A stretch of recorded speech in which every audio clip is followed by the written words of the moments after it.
তো এই মানুহজনক এই সন্দেহযুক্ত অসমীয়া ভাষী মানুহজনক সন্দেহযুক্ত অসমীয়া মানুহ মানে কোনোদিন সন্দেহযুক্ত মানে এই মানুহটো কেতিয়াও অসমীয়া হ'ব নোৱাৰে। সেই মানুহজন অসমীয়া মানুহ নহয়। অসমলৈ কেতিয়া আহিলে মই সদায় সুধি থাকোঁ, অশোক সিংঘাল অসমলৈ কেতিয়া আহিলে, তেওঁ ঘৰ ক'ত, তেওঁ অসমৰ ঠিকনা ক'ত, তেওঁ অসমত লুণ্ঠন কৰি গোটেই গুৱাহাটী মাটি লুণ্ঠন কৰি এপাৰ্টমেণ্ট বনোৱাৰ বাহিৰে অসমত তেওঁৰ অৱদান কিবা আছে নেকি? লুণ্ঠনৰ বাহিৰে তেওঁৰ কিবা অৱদান আছে নেকি? আপোনালোকৰ লগত কথা পাতিলেও যেনেকৈ কথা পাতিব মইতো কথাই নাপাতো, সেইকাৰণে মই ওলোটাই দমহে দিওঁ অকল। আপুনি কি অসমীয়া মানুহক ভালকৈ কথা ক'ব এনেকৈ কওঁ মই।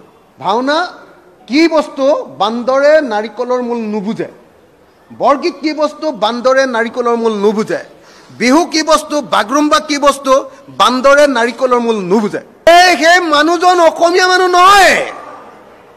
অসমলৈ কেতিয়া আহিলে মই সদায় সুধি থাকোঁ, অশোক সিংঘাল অসমলৈ কেতিয়া আহিলে, তেওঁ ঘৰ ক'ত, তেওঁ অসমৰ ঠিকনা ক'ত, তেওঁ অসমত লুণ্ঠন কৰি গোটেই গুৱাহাটী মাটি লুণ্ঠন কৰি এপাৰ্টমেণ্ট বনোৱাৰ বাহিৰে অসমত তেওঁৰ অৱদান কিবা আছে নেকি? লুণ্ঠনৰ বাহিৰে তেওঁৰ কিবা অৱদান আছে নেকি?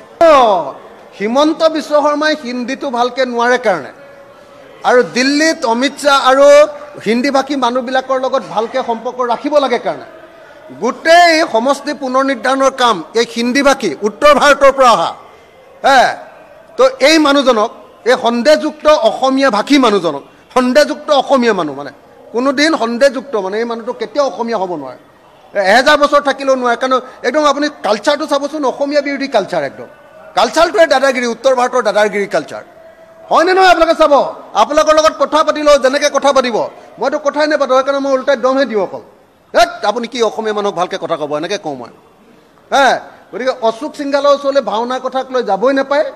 ভাওনা কি বস্তু বান্দৰে নাৰিকলৰ মূল নুবুজে, বৰগীত কি বস্তু বান্দৰে নাৰিকলৰ মূল নুবুজে, বিহু কি বস্তু বাগৰুম্বা কি বস্তু বান্দৰে নাৰিকলৰ মূল নুবুজে। গতিকে নাযাব আপোনালোকে। মানে অশোক সিংঘালে ভাওনাৰ বিষয়ে কি জানিব? মই সদায় কৈ থাকোঁ যে অশোক সিংঘাল ক'ৰ মানুহ, অশোক সিংঘালৰ ঘৰ ক'ত,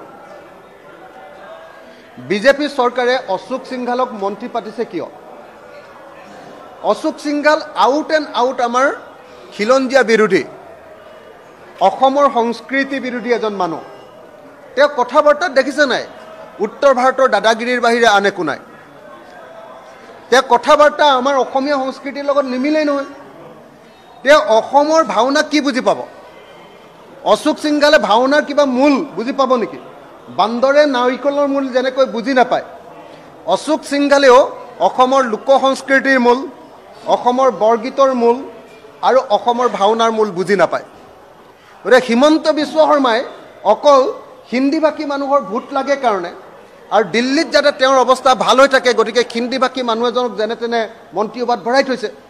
গতিকে এনেকুৱা দুষ্ট প্ৰকৃতিৰ মানুহে যি অকল অসমত লুণ্ঠন কৰিবলৈ আহিছে, অসমৰ কাৰণে কাম কৰিবলৈ অহা নাই, তেওঁ ভাওনাৰ বিৰুদ্ধে বক্তব্য দিবই। আৰু ভাওনাৰ কাৰণে আপোনালোকেও এই অশোক সিংঘালৰ ওচৰলৈ যাবই নাপায় নহয়।